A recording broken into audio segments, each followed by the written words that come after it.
حشر میں سید وہ تم سے بھی کہیں گے دیکھنا۔ حضرت میرے کان میں سونے کی بالی ہے، میں بالی پہنتا ہوں سونے کی، اور بچپن میں میری بوا نے مجھے بالی پہنا دی تھی، کوئی منت وغیرہ کی وجہ سے میں نہیں جانتا۔ میں جب بہت چھوٹا تھا بچپن میں، تو ابھی بھی وہ میرے کان میں ہے، اور میرے گھر والے تھوڑے پرانے خیالات کے ہیں، اتارنے سے منع کرتے ہیں، تو میں کیا کروں بتائیے؟ میری عمر 16 سال ہے۔ میرے گھر والے پرانے خیالات کے ہیں اور اتارنے سے منع کرتے ہیں، تو میں کیا کروں؟ بھائی پہلے تو آپ کو یہ کرنا ہوگا کہ ریکارڈنگ کہیں ایسی خالی جگہ پہ کیا کرو، منگل گرہ وغیرہ پہ جا کے، کہ جہاں پہ لوگوں کی بھیڑ بھاڑ آبادی ہے، شور شرابہ کم ہو، تاکہ سوال سمجھ میں آئے۔ اب آپ کی آڈیو میں صرف اتنا سمجھ میں آیا کہ آپ کو گھر والوں نے کان میں بالی پہنا دی، شاید بچپن سے کسی رشتہ دار کا آپ نے نام لیا، انہوں نے آپ کو پہنا دی، اور وہ اتارنے سے منع بھی کرتے ہیں۔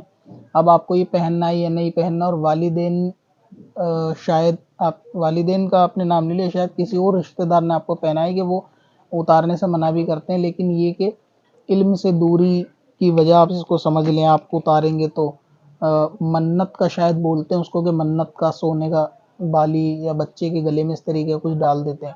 تو یہ چیزیں ظاہر ہے کہ جس نے ڈالی ہیں، جب تک آپ نابالغ تھے تو یہ گناہ تو پھر اس کے سر پہ رہے گا کہ جس نے پہنائی ہے، چاہے منت کی پہنائی ہو یا کسی کے کہنے پر پہنائی ہو، دونوں صورتوں میں مرد کے لیے کان میں بالی پہننا یہ حرام ہے، اور یہ زیور ہیں اور یہ عورت کے لیے خاص ہیں۔ تو آپ اس کو اتار کے اپنی کسی خاص کو جو ہے وہ اس بالی کو، سونے کی بالی کو دے سکتے ہیں۔ آپ اس کو خود نہیں پہن سکتے، یا پھر آپ اس کو بیچ کے اس کا پیسہ لے سکتے ہیں، یا جس نے آپ کو دی اس کو واپس کر سکتے ہیں۔ رہ گیا یہ کہ رشتہ دار جو ہے وہ نہیں مانتے، تو رشتہ داروں کو ماننا یا منوانا ضروری نہیں ہوتا۔ اگر آپ اسی حال میں انتقال کر جاتے ہیں تو کیا یہ رشتہ دار آپ کی قبر میں آ کے آپ کے سوالوں کے جواب دیں گے؟ آپ کے نامہ اعمال کو یہ لوگ ہلکا کر سکتے ہیں آپ کی قبر میں آ کے؟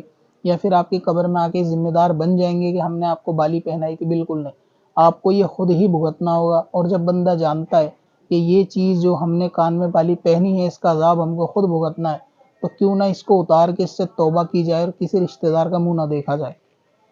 باقی اتنی صورت ضرور ہو سکتی ہے کہ ایسا کرنے میں کسی رشتہ دار کی دل آزاری نہ ہو، اس بات کا خیال کیا جائے اپنے الفاظوں سے۔ ایسا نہ ہو کہ جو اتارنے کے لیے منع کرے اس کو گالیاں بک کے آپ بھگا دو کہ بھئی یہ شریعت میں منع ہے اور ایسا ویسا، تو یہ کام بھی نہ کریں۔ تھوڑا درمیان میں رہ کے آپ اس کو اتار دیں، سمجھا دیں کہ بھئی نہیں پہن سکتے شریعت میں، آپ برا مانو بھلا، یہ آپ رکھنا ہے تو آپ واپس رکھ لو، میں اس کو نہیں پہن سکتا۔ منت کی ہے یا کیسی بھی، نقصان ہوگا نفع ہوگا، سب کا مالک اللہ تعالیٰ ہے، تو جو بھی ہوگا اس سے کوئی تقدیر بندے کی نہیں ہوگی کہ نظر کا پہنا دیا یا اس چیز کا کان میں بالی ڈال دی کہ اس سے یہ نہیں ہوگا، اس سے کوئی فرق نہیں پڑنا۔